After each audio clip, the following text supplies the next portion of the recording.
Hello guys, welcome back to my YouTube channel. So as the NEET has been done, so I'm making this video because मैं अभी recently सारे NEET के पूरे counseling procedure से गुजरी हूँ.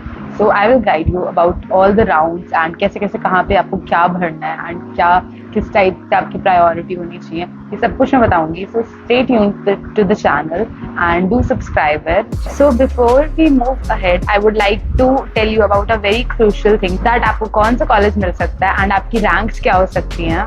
So Motion Education is a leading platform training thousands of students for NEET, JEE, KYP, Olympiads and boards.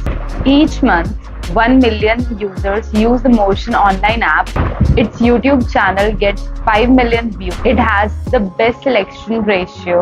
Almost 70% of the students qualified JEE exam 2023. And this institute is providing you with the college predictor and the rank predictor, and also they will provide you with the answer की. तो आप वहाँ से अपने जो अभी के marks हैं आप वो कैलकुलेट कर सकते हो एंड उसके अकॉर्डिंग अपनी रैंक देख सकते हो, अपने कॉलेजेस प्रेडिक्ट कर सकते हो. You can find the college and rank predictor links in the description box. I hope you get the utmost benefit from motion. So after this, जब आपको पता है कि तुम्हारे कितने मार्क्स बन रहे हैं तो क्या करना होता है. कुछ बच्चे होते हैं जो अपने 600 प्लस स्कोर कर रहे होते हैं. पहले सबसे पहले तुम देखोगे अपने लास्ट ईयर की कट ऑफ्स.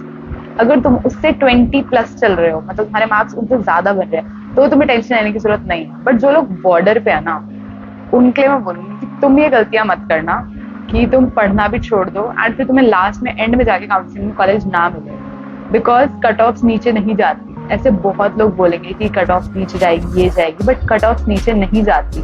कट ऑफ हमेशा ऊपर जाती हैं. तो अगर तुम्हारे कट ऑफ से नीचे मार्क्स बन रहे हैं तो दोबारा पढ़ना स्टार्ट कर दो बिकॉज तुम अपने 2-3 महीने वेस्ट कर लोगे एंड तुम्हारा स्टडी रूटीन है वो खराब हो जाएगा.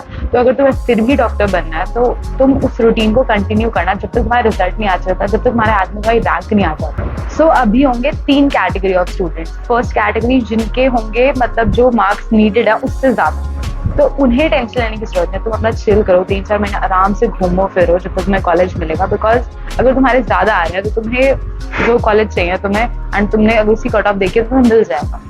मोस्ट ऑफ द टाइम मिल ही जाएगा, इतनी ज्यादा कट ऑफ जंप नहीं करती है. बट अगर तुम बिल्कुल मिड में हो कि तुम्हारे मार्क्स अच्छे भी आए हैं बट कॉलेज नहीं भी मिलने के चांसेस है. ये केस मेरे फर्स्ट अटेम्प्ट के साथ हुआ था. दैट मेरे मार्क्स बिल्कुल बॉर्डर लाइन पे थे एंड मैंने पढ़ाई नहीं करी. उस टाइम पे ना 5-6 महीने, उस टाइम पे नीट लेट भी हो गया था, मतलब जो रिजल्ट थे लेट हो गए थे. 2021 की बात कर रही हूँ. तो उस टाइम पे लेट भी हुआ रिजल्ट एंड मैंने बहुत टाइम वेस्ट किया एंड उसके बाद मुझको लास्ट के 3 मंथ्स में दोबारा नीट के लिए ड्रॉप लेना पड़ा एंड उस टाइम में अच्छे से प्रिपेयर भी नहीं कर पाई. वो तो मतलब किस्मत की बात होती है. लाइक मेरा तभी भी सिलेक्शन हो गया बट सबका नहीं होता. तो जो लोग बॉर्डर लाइन पे है तुम ये कर सकते हो कि तुम बिल्कुल अच्छे से ना पढ़ो बट जब तक तुम्हारा रिजल्ट नहीं आता तब तक तुम उन चीजों को मतलब थोड़ा सा देखते रहो. ऐसे नहीं कि बिल्कुल ही पढ़ाई छोड़ दो, ये तुम्हारी लिए सेफ साइड है, सही बता रही हूँ. एंड बट जिन बच्चों के मार्क्स कम है बिल्कुल, उन्हें डिसाइड करना है कि उन्हें कहाँ से पढ़ना है या क्या करना है. इसके लिए भी मैं वीडियोस बनाऊंगी फॉर NEET 2024 कि आप कहाँ से पढ़ सकते हो. सो उन बच्चों को तो अभी से शुरू हो जाना चाहिए बिकॉज अब तुम्हें फर्स्ट डे से एक फ्रेश स्टार्ट मिल रहा है. अभी तुम स्टार्ट करो तुम्हारा NEET 2024 हो सकता है. बट अगर तुम अभी भी टाइम वेस्ट करोगे एंड कट ऑफ देखोगे ये नहीं हो रहा वो नहीं हो रहा तो वो तुम्हारा बहुत टाइम वेस्ट करेगी. तो ये मत करना. एंड जो काउंसलिंग प्रोसीजर है वो मैं तुम्हें बताती हूँ. ये तो हो गई अभी तक की बात. बट जब तुम्हारा रिजल्ट आ जाएगा नीट का, इसके बाद तुम्हें क्या करना है, जो काउंसलिंग प्रोसीजर होता है उसके लिए तुम्हें क्या करना है कि MCC की साइट होती है mcc.nic.in, उसके ऊपर आता है नोटिफिकेशन कि काउंसलिंग स्टार्ट हो गई है, कौन कौन से राउंड्स चल रहे हैं. तो बेसिकली मैं बताऊँ तो तुम्हें फर्स्ट एंड सेकंड राउंड ही होता है बेसिकली एंड इसी के अंदर सीट्स फिल हो जाती है. Mop up is third and fourth stray vacancy. ठीक है. तो फर्स्ट राउंड में कॉलेज अलॉट होता है.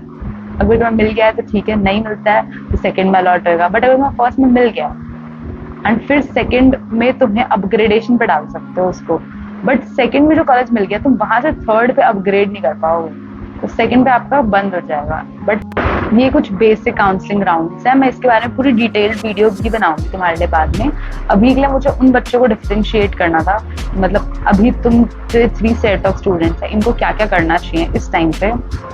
एंड काउंसलिंग में बच्चे बहुत गलतियां भी करते हैं, तो इसलिए वीडियोस प्लीज देख कर जाना कि कैसे कौन सा कॉलेज भरते हैं. एंड क्योंकि कुछ ऐसा भी होता है कि अगर सेकंड राउंड में तुम्हें कॉलेज मिल गया एंड तुमने सीट छोड़ दी तो तुम मॉपअप में अप्लाई नहीं कर सकते बिकॉज गवर्नमेंट ने आपको सीट अलॉट करी थी एंड आपने वो अपनी मर्जी से नहीं ली। तो फिर ये भी होता है कि आपको थर्ड राउंड में आप मॉपअप के लिए एलिजिबल ही नहीं होते। तो ये हर एक राउंड के बाद हल्के हल्के अलग अलग सर्कमस्टांसेस होते हैं कि तुम्हें कब कौन सा तुम कॉलेज अप्लाई कर सकते हो, कब तुम नहीं कर सकते। तो इसकी पूरी डिटेल्ड वीडियो आएगी, वो जरूर देखना।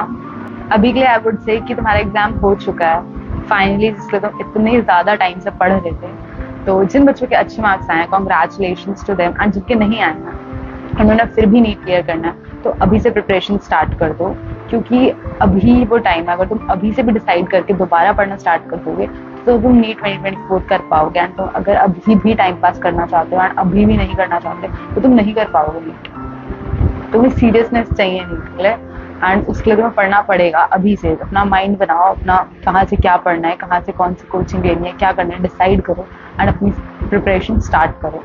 एंड जो बच्चे बॉर्डर लाइन पे हैं उनके लिए बहुत स्पेशल इन्फॉर्मेशन कि तुम्हें लग रहा है तुम बॉर्डर लाइन पे हो बट तुम बिलो हो सकते हो और तुम्हें कॉलेज नहीं मिलेगा एंड तुम्हें फिर तुम लोग वो लोग ना सबसे ज्यादा बुरा फंसते हैं बिकॉज उन्हें नहीं मिलता, उनका टाइम भी वेस्ट हो चुका होता है। जिन बच्चों को पता है उनके कम मार्क्स हैं उनका तो टाइम वेस्ट नहीं होगा, उन्हें तो पता ही है कि उनको नहीं मिल रहा है, तो या तो वो पढ़ लेंगे या तो वो छोड़ देंगे नीट को।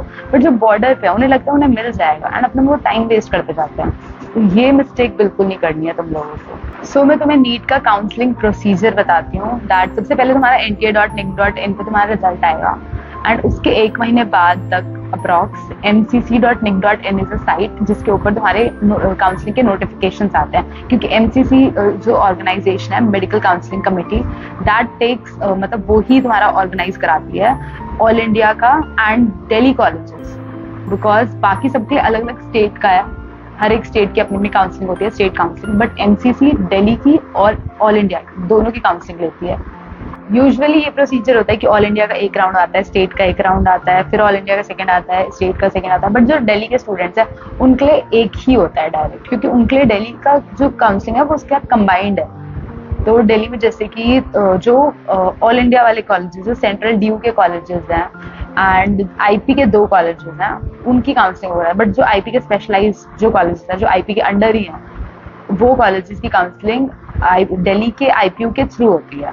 तो MCC जो नॉर्मल काउंसलिंग है, जो हर एक बच्चे के लिए वैलिड है एंड फॉर ऑल इंडिया है, उसके अंदर सबसे पहले आप पहले अपना बेसिक रजिस्ट्रेशन करोगे, फिर उसके बाद राउंड 1 की काउंसलिंग आएगी, आप उसके लिए रजिस्ट्रेशन करोगे एंड उसके बाद उसके अंदर कुछ अमाउंट्स भी पे करने होते हैं। That is for general 10,000 and 1,000 जो डिडक्टेबल अमाउंट होता है एंड बाकी जो अमाउंट होता है वो रिफंडेबल होता है, वो आपको मिल जाता है जब आप एक बार कॉलेज। वो इसलिए होता है कि अगर कोई बच्चा सीट लीव कर दे या फिर मतलब वो तब डिडक्ट होता है if you have a penalty या फिर कुछ आपने गलत किया तब वो कटता है। And for OBC it's 5,000 and SSA prices होते हैं। तो फर्स्ट राउंड हो गया, आपने अपनी चॉइस फिलिंग करी, वो कैसे करनी है मैं आपको वही बताऊंगी। चॉइस फिलिंग करी आपने अपनी एंड फिर रिजल्ट आएगा, आपको अगर अलॉट हुआ होगा तो दिखा देगा आपकी रैंक क्या आ गया, आपको this college has been allotted, ठीक है।